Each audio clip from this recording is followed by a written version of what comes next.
mu olof Njaay da ne géwél bu defee ci xare lu mu giñ da koy xeeb te musiba buy door day neex tu vois parce que booy soo commencé affaire boobu da lay lor ëllëg sa bakkan sa xel ni si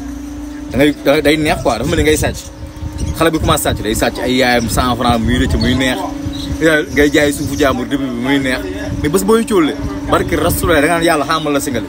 amen doy loolu moo la nar a dal barki alxuraan kam sa mucc du neex fii Sénégal di ngeen ne waxul naa la quoi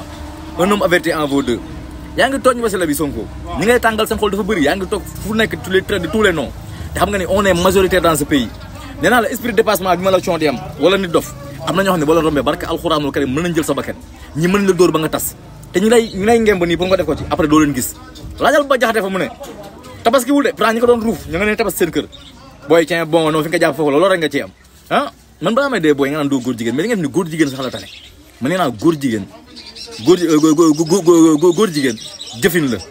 parce que góor jigéen yi ñuy langal góor du question da ngay langal rek de di nga am jabar am ay doom ni ko góor jigéen parce que góor jigéen moom ñaari jabar def ko couverture yow loolu moo la dal tu vois maa ngi ngay sa wax si dafa dunga may oustaz bi naan moo lu mu tekki si bi ko taan man damay wax kooku lu muy tekki si bi ko taan mais boo ko jëlee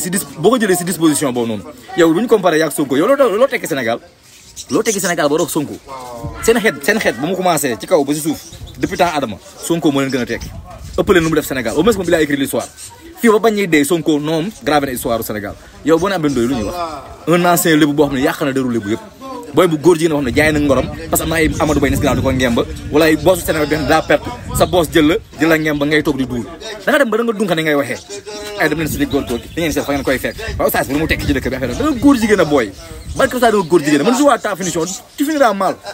parce que dañu la xiif fu mu ne nii barke Rasul te olof la ne ku ñëpp tuf li nga tooy musuba buy door day neex kon na si nga ne nii barke Rasul la paa bi defoon booy bi fekk ko rek